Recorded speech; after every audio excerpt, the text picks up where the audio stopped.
A seguir, Linha de Fundo, livre para todas as idades. Canal Universitário de Piauí.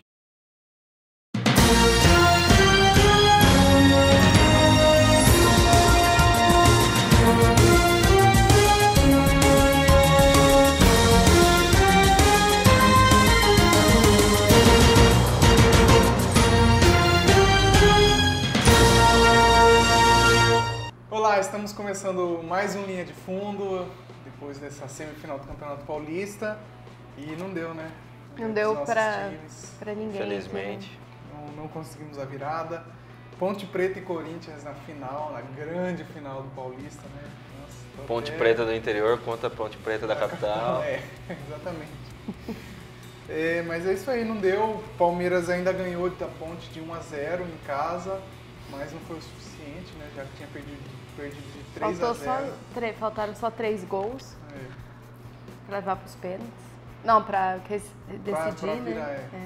Apesar dos esforços, do apoio da torcida, lotou o estádio, mas é o que a gente tinha comentado, né? Era um resultado bem complicado de se reverter, até porque o time da Ponte Preta não é um time tão péssimo assim, tão ruim quanto se imaginava. Então, tem jogadores de velocidade e o técnico Gilson Kleina armou bem o time, né? Com a proposta, jogou com o regulamento embaixo do braço, né? Fez aquelas 2 linhas de 4 jogadores ali e fechou a casinha. E o Palmeiras não conseguiu... Chegou muito, atacou muito, mas não conseguiu finalizar, né? E daí foi acontecendo o que se esperava mesmo. Daí a Ponte acabou classificando. Era só segurar o resultado e eles fizeram muito bem isso. Apesar dos ataques, das investidas do Palmeiras, eles estavam tão bem fechados que assim muitas nem ofereciam perigo porque eles conseguiam tirar a bola, né? Alguns lances polêmicos, né, de pênaltis, alguns pênaltis que dividiram opiniões, assim. Foram 2 lances, né? Mas que também não é justificativa, né? Lógico que poderia ser outro jogo, ter outra perspectiva, até porque o primeiro tempo acabou 0-0. Isso acho que já deu uma desanimada. Se o primeiro tempo tivesse tido pelo menos um gol, sei lá, 1-0 Palmeiras no primeiro tempo, ou 2-0, quem sabe, no primeiro tempo. Em mais um ano a gente vê que o Palmeiras de novo escorrega contra um time pequeno, que não, uma coisa que não se esperava. Vou falar, né, pequeno, pequeno tirando os 4 grandes, os favoritos. Mas, né? assim, de novo o Palmeiras escorrega, tipo assim, escorrega no sentido de um resultado inesperado, que ia contra o que o time estava produzindo no resto do campeonato. Pra conseguir, né? Exato, e de novo o Palmeiras perdeu para ele mesmo, né, que é o que ele falou, a Ponte garantiu a classificação no primeiro jogo. Se o Palmeiras tivesse jogado metade do que jogou esse jogo em casa, lá em Campinas, provavelmente o resultado seria diferente. Mas o Palmeiras deixou muito a desejar, né? O Palmeiras não esperava que no primeiro jogo a Ponte Preta fosse tão para cima assim, tão rapidamente e conseguisse o resultado de 2-0 com menos de 10 minutos. Isso daí acho que já acabou com todo o planejamento da equipe, que já entrou disposta a uma coisa, já aconteceu outra. A equipe ficou meio desligada porque, pelo menos nos últimos jogos, a gente vê que o Palmeiras tinha o controle das partidas e quando não tinha, igual que foi no outro jogo que antecedeu a Ponte Preta, que o Palmeiras até começou perdendo, depois virou no segundo tempo, no primeiro jogo, foi com o Novo Horizontino. Antes da Ponte. Foi Novo Horizontino, isso. Então, no primeiro jogo, o Palmeiras ainda passou um sufoco, né? O Novo Horizontino começou ganhando. Mas depois soube administrar o jogo e no segundo tempo, né, converteu, né? Fez o resultado. Agora, contra a Ponte Preta, não. A Ponte já foi bem ofensiva logo de cara, já marcou os 2 gols, depois 3. Acho que daí já acabou com todo o planejamento. E apesar dessa garra, do apoio da torcida, ia ser quase impossível. A gente acreditava no milagre, não no milagre, né? Que convertesse, mas não... Mas assim, de novo eu falo que o Palmeiras, além de alguns problemas técnicos que tem, é óbvio que tem um problema emocional gigantesco ali. Os jogadores no primeiro jogo contra a Ponte Preta se abateram desde o primeiro gol, que saiu aos 40 segundos, eles não conseguiram reverter, tomaram o segundo gol rápido e depois o jogo só despencou pro Palmeiras. E nesse jogo, apesar da garra, determinação, o time jogou melhor, tudo, mas você via os jogadores nervosos, o Dudu, técnico, capitão do time, parecia... Sapateando. É bem Tá no isso. chilique. Parece criança chiliquenta que deita no chão e começa a se bater porque a mãe não quer comprar o chocolate no supermercado. É bem essa analogia que se faz, porque foi exatamente o que a gente viu. E não dá pra esperar isso de um cara que é capitão do time, né? Sim. Então, Se falta o capitão não tem a Jogador de postura, seleção, né? Já foi pro seleção. Exato, e falta esse controle emocional. Tanto quando tá precisando da vitória, quanto nesse sentido de se abater. Num jogo, foi dois extremos, né? Num jogo o time ficou totalmente apático, no outro jogo o time ficou tão elétrico, tão que...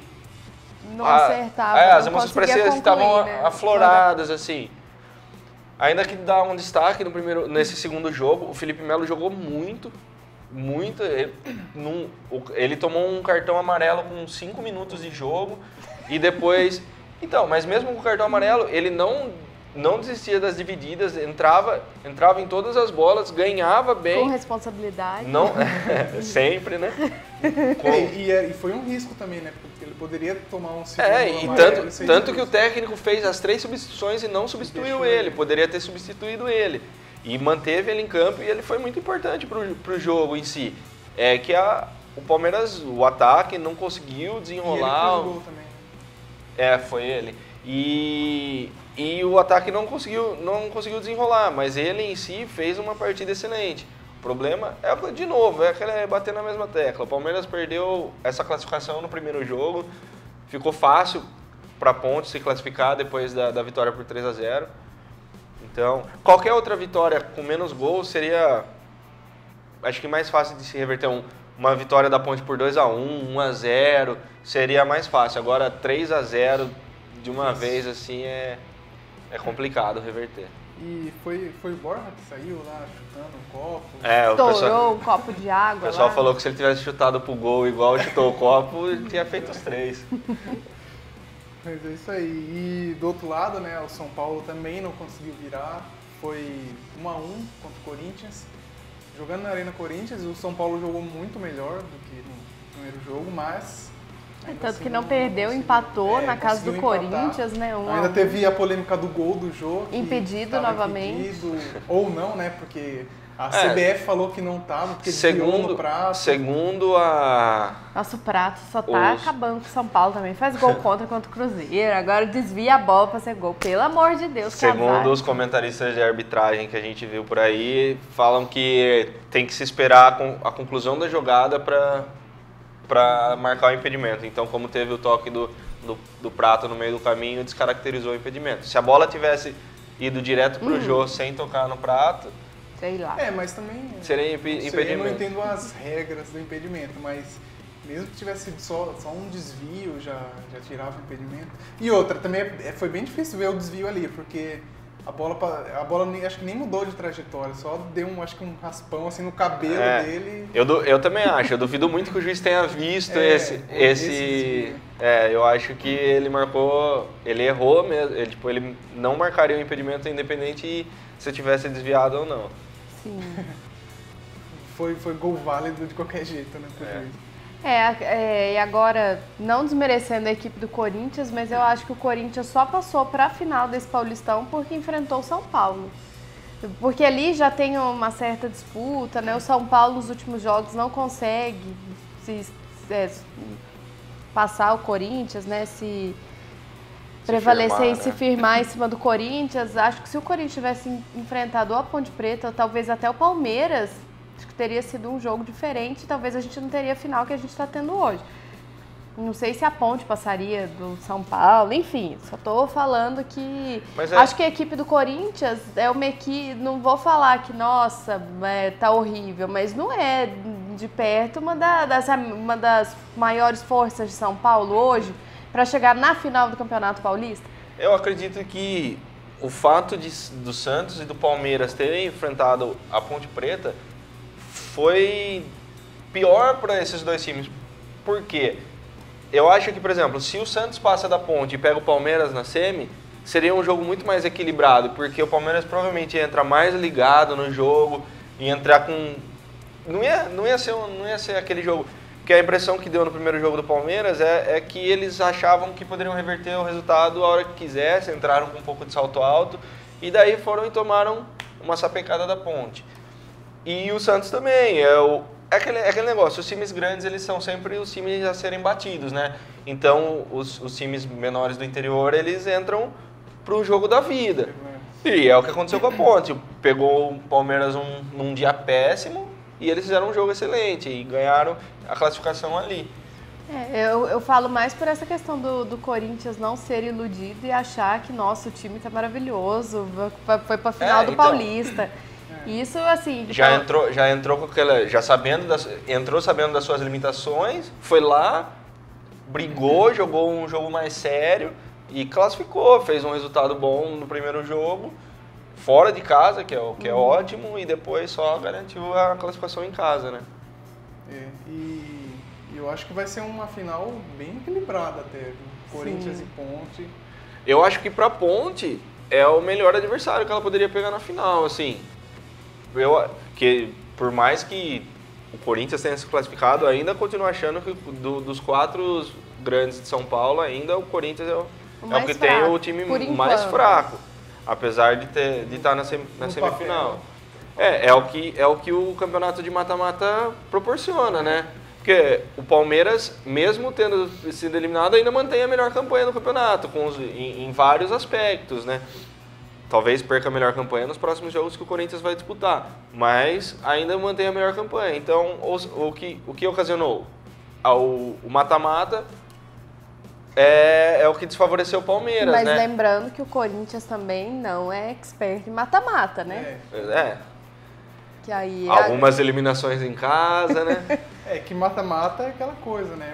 Aqueles 90 minutos ali, 180 quando for, mas não tem aquela constância dos pontos corridos. Não interessa se você foi melhor ou pior antes, o que você jogou antes ou não. Importa o que você jogar ali naqueles 90 minutos, né? E dá pra falar assim, que o que pode esperar dessa final, se a Ponte consegue fazer um resultado em Campinas, é muito difícil do Corinthians reverter.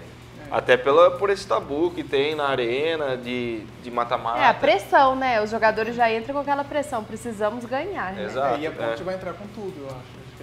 Sim. Não tem nada a perder, né? Não, agora, por exemplo, se o Corinthians consegue uma vitória por 1-0 ou um empate em Campinas, aí já fica mais complicado para a Ponte ganhar do Corinthians na arena. A Ponte tem uma dificuldade em finais também, né? Sim. A gente precisa falar disso. A pipocada. A Ponte já tem esse tabu contra o Corinthians aí, né? 2 finais contra o Corinthians, perdeu as 2.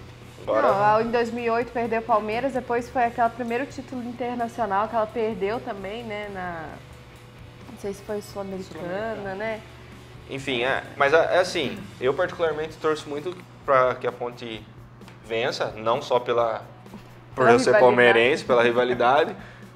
Isso ajuda muito, mas pelo time que a Ponte e pela falta de títulos que a Ponte tem, né? Tem uma história tão legal no futebol e a Ponte montou um time muito bom, viu? O William Potker tá acabando, né? Um jogador que poderia ter saído no começo do ano pro próprio Corinthians e a Ponte segurou ele e tudo. Então... E que acabou aqui, foi eliminado, já desembarca lá em Porto Alegre para jogar no Inter. Será que foi uma boa escolha jogar a segunda divisão do Campeonato Brasileiro? É isso que eu fico me pensando. O cara tá despontando no Paulista, vai sair daqui para jogar a segunda divisão do Brasileiro. Ou ele vai ser o cara da segunda divisão, ou vai sumir também. Ou ele vai acabar. Provavelmente tem dinheiro envolvido, né? Tipo, acho que ninguém escolhe sim, mas... um emprego pior só porque gosta da cor vermelha do uniforme do Inter. Então, acho que deve ser uma questão salarial, porque senão ele poderia ter fechado com o Corinthians desde o início já, né? Mas o Corinthians não quis mais ele, né? E ele seria titular fácil no Corinthians. Nossa. E ele ia ser a aposta do Corinthians para a Copa do Brasil, mas o Corinthians também já foi eliminado da Copa do Brasil, então não... O Corinthians esse ano aí fez, desde o Drogba, só fez lambança só. Vamos ver agora no final, né? Vai arrumar. Isso aí, a final são em 2 jogos, né? O primeiro jogo é em Campinas e o segundo na Arena Corinthians. E a gente vai estar aqui acompanhando, como sempre. E o outro jogo que a gente vai falar é do 15, que... Conseguiu! As palmas no campo, o 15 de Piracicaba e ficou na Série A2. Muito triste a gente comemorar isso, né? Permanência na segunda divisão, as pessoas, né, com aquela expectativa de vamos subir. Quase caiu. E quase caiu. Tropeçou, mas ficou. E foi no sufoco mesmo, porque no fim das contas, no jogo dos aflitos salvaram-se os dois, né? Portuguesa fez 1 a 1 no 15 até quase o final do jogo e ainda no finalzinho o 15 virou, acho que com 45. Foi 1 a 0 até os 38 do segundo tempo para a Portuguesa. E aí o 15 fez 2 gols, acabou 2 a 1 no final mesmo do jogo e conseguiu se manter. E o jogador que não fez gol o campeonato inteiro fez o gol na final. No final. Tá bom, né? Tá com crédito, não dá? Dá pra salvar. Gol de zagueiro ainda, né? Dá pra salvar o próximo contrato aí. Mais uma temporada. Serviu pra alguma coisa, pelo menos. Mas é isso, o 15 conseguiu se livrar do rebaixamento do Campeonato Paulista, continua na Série A2 e agora se prepara para o Campeonato Brasileiro, Série D. Já dispensou o técnico. Alguns jogadores também saíram. Aí vai começar novamente a reformulação. Do zero, Vamos ver que técnico vai chegar. Tem aí um pouco menos de um mês para começar o Campeonato Brasileiro, começando dia 21 de maio, contra o São Paulo, do Rio Grande do Sul. É o time que o 15 vai pegar em casa, o primeiro jogo. Mas é isso, agora o 15 vai começar de novo, né? Vida nova, né? Tem que... mas isso por um lado é ruim, né? Precisa ter uma constância de trabalho. Como que você vai montar um time agora para um campeonato? Esse é o principal problema dos times do interior e acho que isso que o Paulista não ajuda em nada os times aqui, porque não deixam que eles tenham uma continuidade no trabalho. Serve assim, os que se destacam vão para os grandes e os que vão mal aí só se ferram. Só se ferra, porque esse Paulistão, principalmente agora, do jeito que tá na primeira divisão, time pequeno só se ferra, porque no média de público acabou, cai 4, aquela confusão. Nossa, tá horrível. Não sei como que os times pequenos aceitaram, né, essa reformulação. Se eu fosse eles, eu tinha unido forças aí, tentado mudar esse... novamente, Federação Paulista aí fazendo várias besteiras, né? O time do interior não tem voz, né? Não. Tem muito o que fazer. Mas é isso, agora a gente tem as 2 finais do Campeonato Paulista, né? E já os times que não estão na final já se preparam para o Brasileiro, que começa dia 13 de maio. Gente, não, o Palmeiras quarta-feira tem Libertadores, jogo difícil. Jogo que talvez possa custar a cabeça do técnico, né? Porque